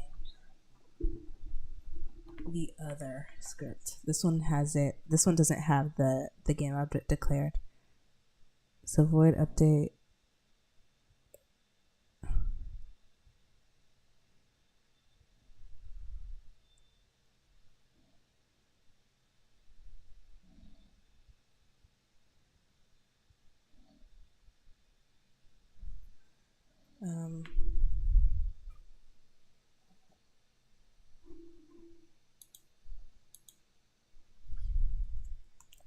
I actually want it to stay in the start. I want it to change the name. So we're gonna do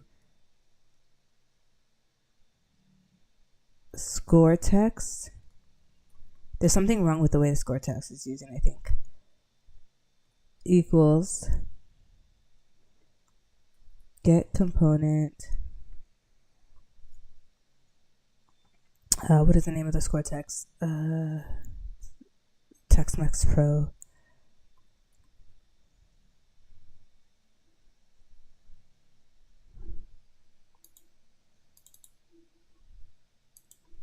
Put the parentheses. And we'll say that the score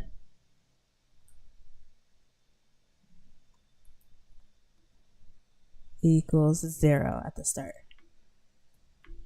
So we'll say that at the start. And if it doesn't work for this, then we know it's a problem with the script. Like it's not, this TextMax Pro is not actually impacting, the text is not actually hitting it.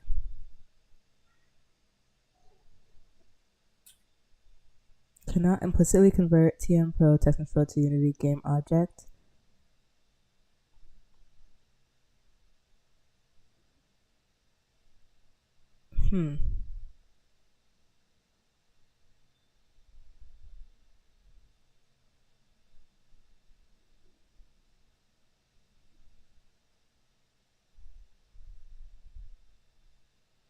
So then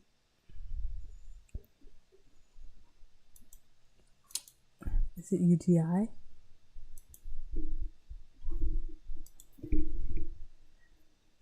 Okay, let's go to Unity again, documentation.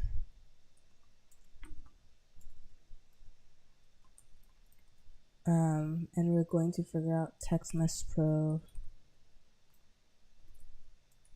referencing, how to reference TextMax Pro in scripts. How to reference and update. Okay. So it looks like, oh, did I not have you? Yeah, I do have using CBMPO.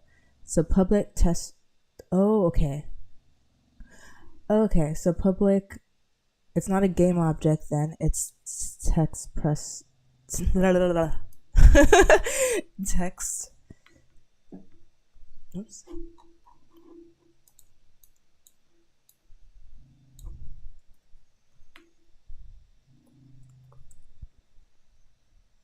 Mesh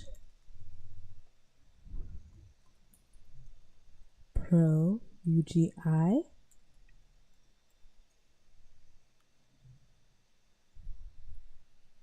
Oops, you get it.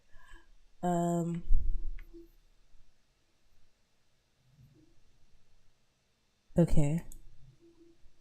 And then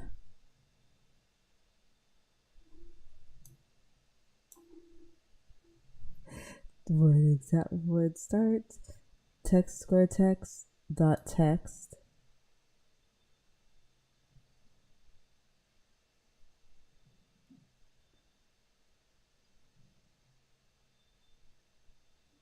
This is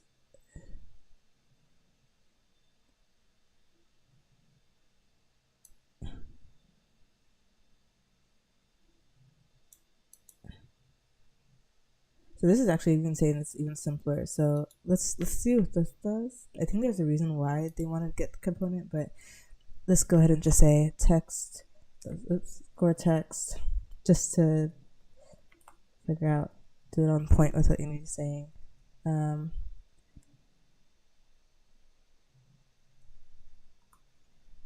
Score.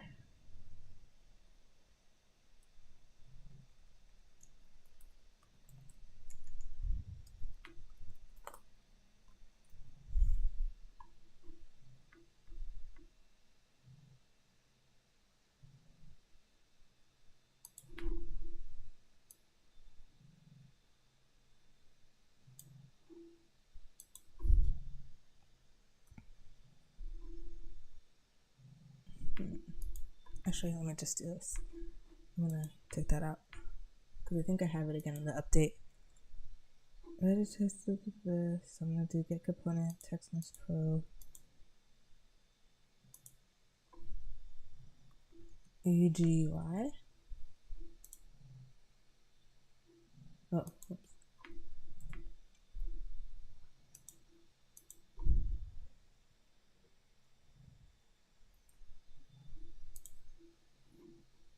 Okay, file save.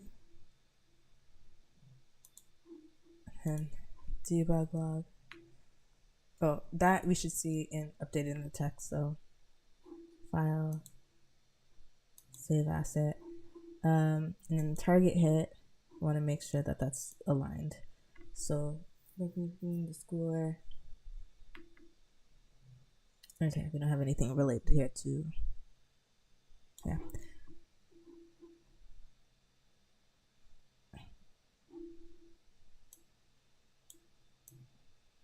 And just want to make sure, because I know with want to make sure I don't have to put anything on the object itself outside of like if collision enter. Like I'm wondering if I should make it clear that for this particular, should I call the object that needs to recognize this? So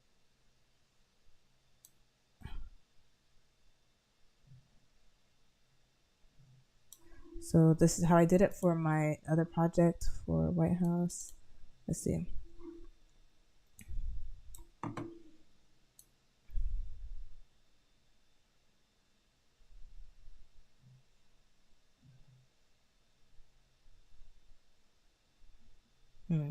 Add a requirement component. I don't really care about the audio stuff right now.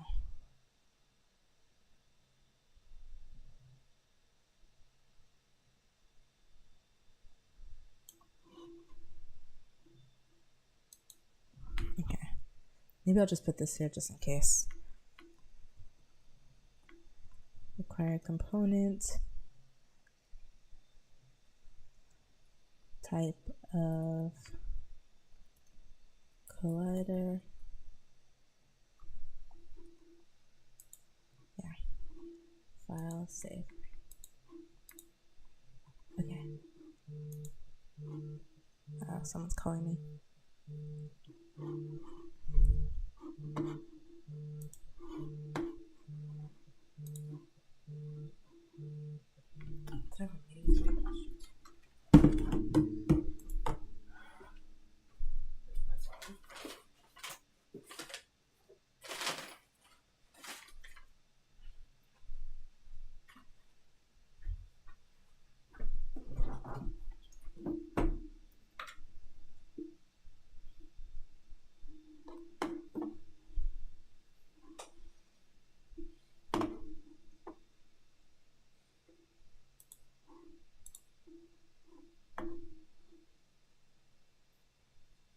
Okay, doesn't run.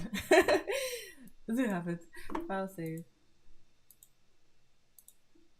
Build and run.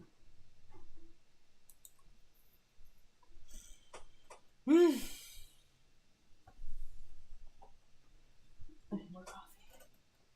Oh. Yeah, so back to what I was saying. Yeah, so I launched my first app to the platform. So, and I was at that point, I had done like maybe 6 projects in like 2 years or so. So like a lot of this stuff was a lot faster for me to figure out the issue, and I could even type a lot of these code stuff off memory. Code stuff. I could, you start memorizing the syntax after a while. So like it just takes repetition, and it's muscle memory.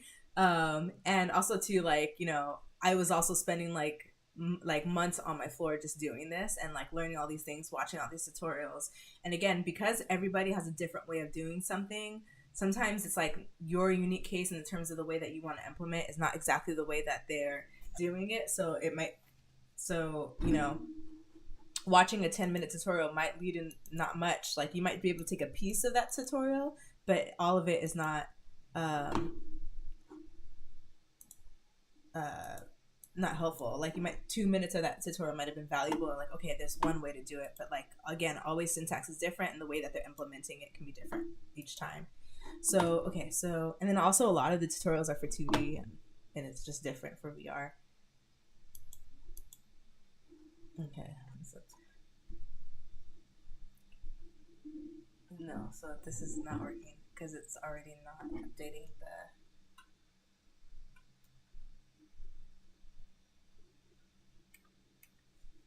Yeah, if it was working, if the script was working itself, if the font was working itself, it would have changed at the start. So this is telling me that the code that we have for Score Manager, oh, it's a type mismatch. No wonder. Okay, so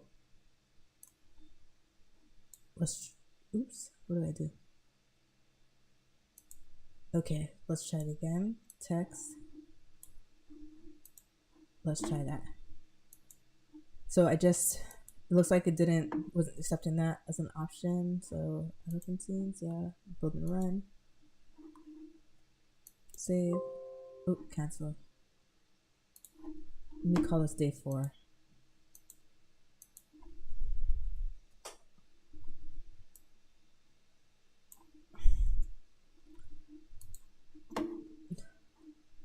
Save.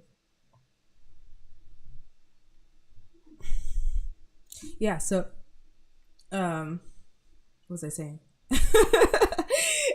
So like basically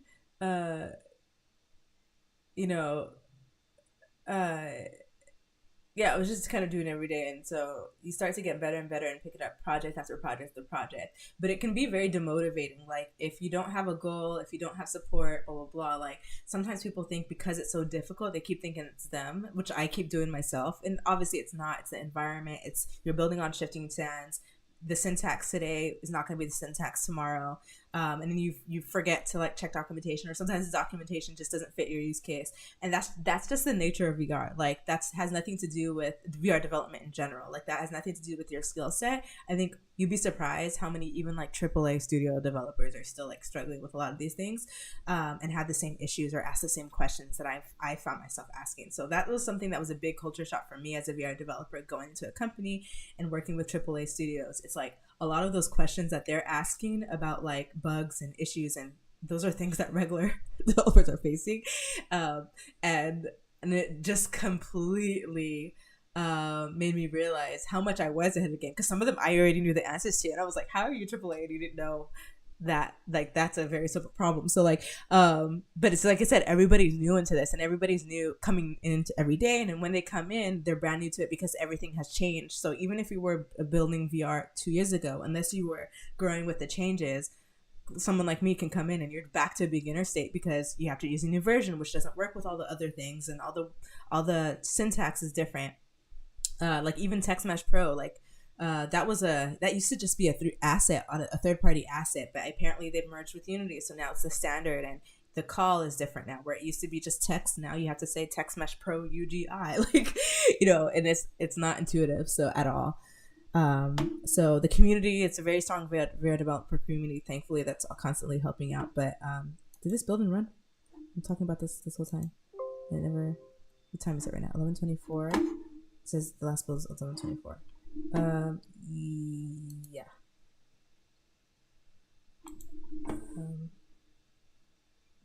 I don't hear it change in my headset.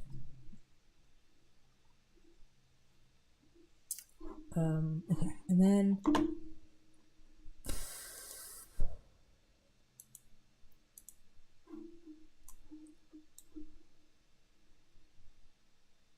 so let's see if adding the object changed, but if it didn't, whew.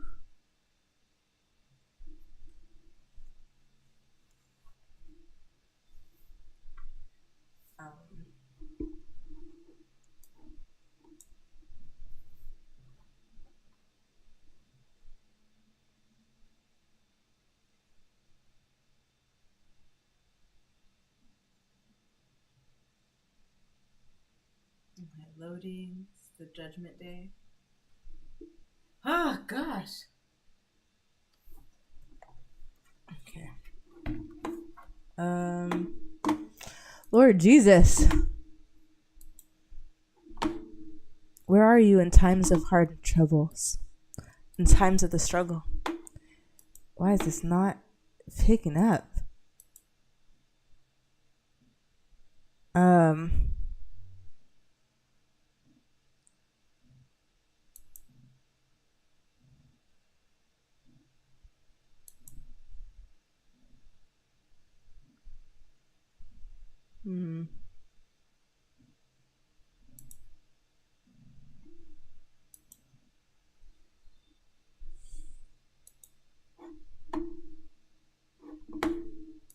It's supposed to be on awake. Oh, it's supposed to say. Oh, you know what I wanted to say? Score text.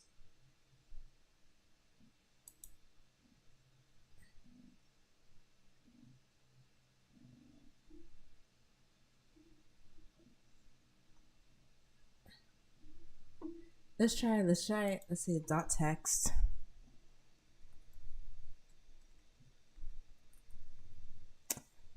Equals ready to play.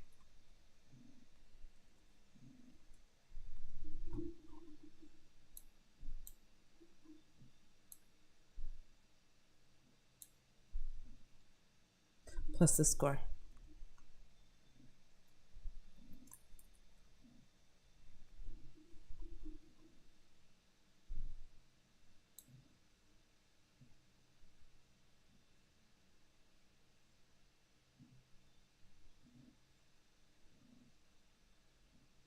Oh, you know what? So because this already says. Oh, I put two semi.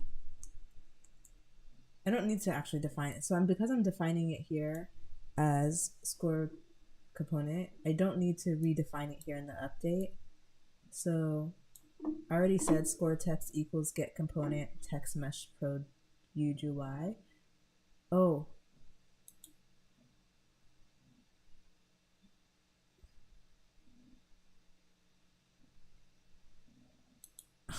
So let's delete this. I think that was it. Okay, save. Control save. I already defined it, and so I not only redefined it again, but I forgot to add the UGI. So that was, I'm surprised it didn't catch that. So file, save.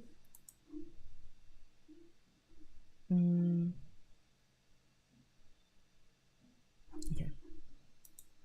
Let's try building and running.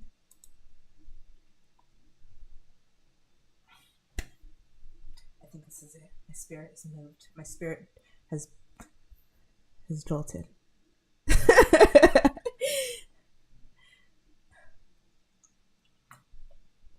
Yeah, this is a great, like, if you're have very strong willpower, this is a great experience, or this is a great fun experience, because like it does take 10 miles to get there and a few steps backwards, but when you do get there, the rush of energy from finally making something work is so high. But obviously that's not for everybody, right? Some people need more immediate satisfaction, but I don't know, I like just playing with this, figuring this stuff out, like, and eventually I'll always figure it out, but it might take me a much longer than most people, but I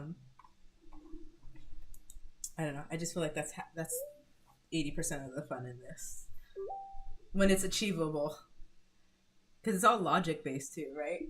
No, it didn't work. I think I spoke too soon. Let's see what happens if I go over there.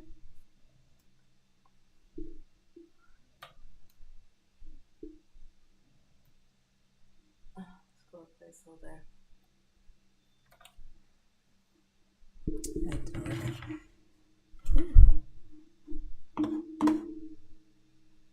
Hi, whoever's here. I'm struggling with the score management. Okay. So system's not updating.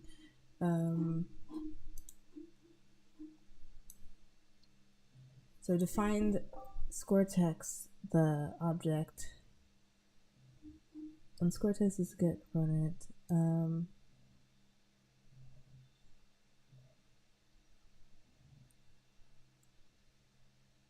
Update score.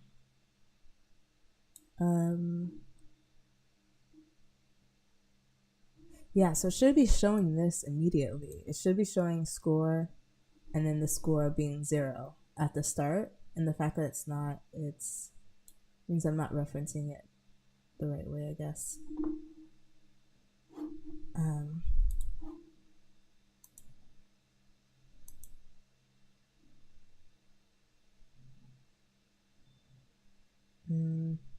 There's another way to do it where it's like if I can call the transform directly,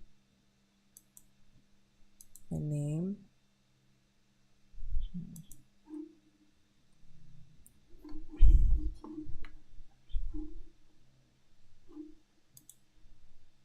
Okay, let's see how I did it in the other projects. Okay, so let's go back into history, and it used to just be text. That's why I think now I don't know what this new mesh is. And we'll go look at, I think Teacher's Lens is under, that was probably the most complex coded project that I ever did. And that was when I was at the height of my game, height of my technical confidence. Let's open that one. Or maybe Superhero Demo. That one never made it public, but that was going to be the next iteration of Teacher's Lens. So Teacher's Lens was an app that we made, that me and Jessica Outlaw made, who was in this chat earlier, where we basically